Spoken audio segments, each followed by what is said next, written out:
What is going on, guys? It's Bucky, and welcome to your 26th tutorial in C++. In this tutorial, I'm going to be talking to you guys about something called logical operators. Now, let me go ahead and build a simple program right now. Say we were the owner of a nightclub, and we wanted to calculate whether a person was allowed in or whether they weren't. So first, we looked at their age, and we're going to make sure it's, over 21, because we don't want to get sued. And the next thing we're going to be looking at is how much money they have, because we don't want to allow poor people into our, five-star nightclub. So let's say they need more than $500. So let's go ahead and make this like person has $650. So we can test this like this. If age is greater than 21 and if money is greater than what I say 500, where would I just hit insert? Where the heck's my insert key on this keyboard? This keyboard is really messed up now that I look about it. So that took me like 5 minutes to find the insert. It was actually by my up and down arrows. That's weird. So anyways, now that we had our nice little break, we can go ahead and just write something like cout you are allowed in, and make sure you spell it with a 9 in U, and make sure you spell in ion, or else this program just won't work. So let's go ahead and run this and see what we get. We are allowed in because we indeed are greater than 21 and we have more than $500. So you're saying, alright, pretty cool program. Maybe I'll open up a nightclub now. But check this out. This can get kind of confusing after a while because this brace goes to this and this goes to this. We're pretty easily distinguishable, but what if we had 5 different tests that we need to check? What if we had 20 different tests? Well, one little mistake, say we had this over here, our program's still going to run fine, but it looks like this goes to this and this goes to main or something. Who knows where this one goes? I mean, putting a bunch of if statements inside other if statements is not always the best idea. So we have a better way to test 2 or more things, and that's through the use of something called logical operators. And this allows you to make all your tests on a single line. So here's what we can do in this case. Go ahead and make your if statement, and then might as well make our cout right now like you are allowed in exclamation point with an end line. And in our if statement, go ahead and write your 2 tests, like what do you put? Age is greater than 21, and whenever you join them, you use this logical operator and. And now go ahead and write money is greater than 500. Now let's go ahead and run this and check it out. Same results, a whole lot less programming. So what and means, do this test and do this test. If they're both true, then run this bit of code.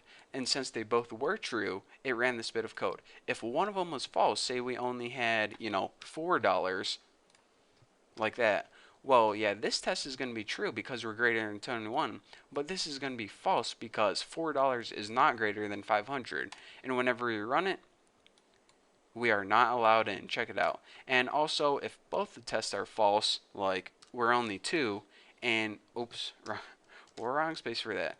Say we're only 2 years old and we only have $4, probably from the Tooth Fairy. Of course, we are not going to be allowed in the club.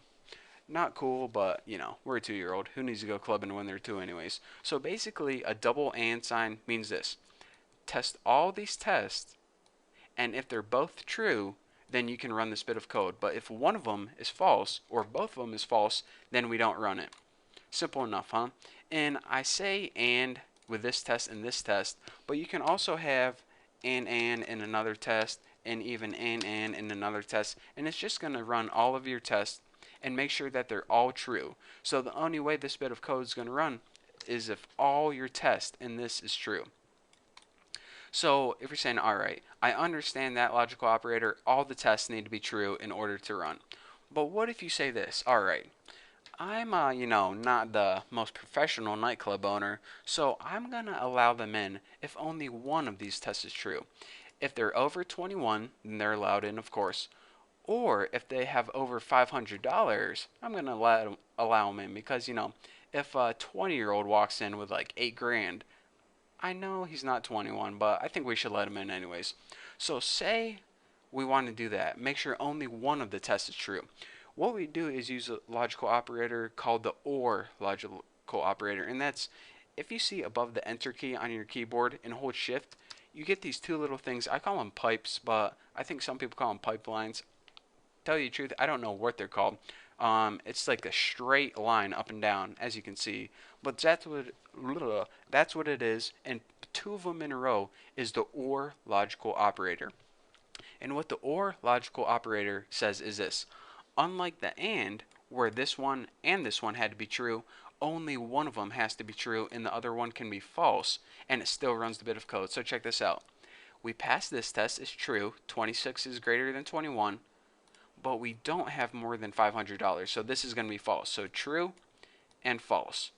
So we run it, and it allows us in even though one of these was false. But if both of these were false, say we were only 6 years old, it wouldn't allow us in. So anyways, what you have to remember is this: the AND logical operator, both the tests have to be true. With the OR logical operator, one of the tests have to be true. And another thing, if both of the tests are true in an OR, it's going to run your bit of code. So let's say you were 64 and you had a crap load of money, it would run, and even though they're both true, it would allow you in anyway. So with the OR, this one or this one or both of them have to be true. And with the AND, this one and this one has to be true. And of course, you can add another OR test and another OR test and another OR test. And when you run a program like this, it's going to run through all of your tests. And as long as one of them is true, for example, this one could be true and all these other ones could be false, and it will still run this bit of code. An OR basically means look for at least one that's true, and if it's true, run the bit of code. So now that I repeated that about 800 times, you guys should understand the difference between an AND and an OR logical operator and when you would want to use one versus the other. I guess it depends on what kind of nightclub owner you want to be. But for now, that's all the club I'm going to do. So thank you guys for watching this tutorial. Don't know what I'm going to cover in the next tutorial, but if you click on the next link, you can see. So thank you guys for watching, and I'll see you then.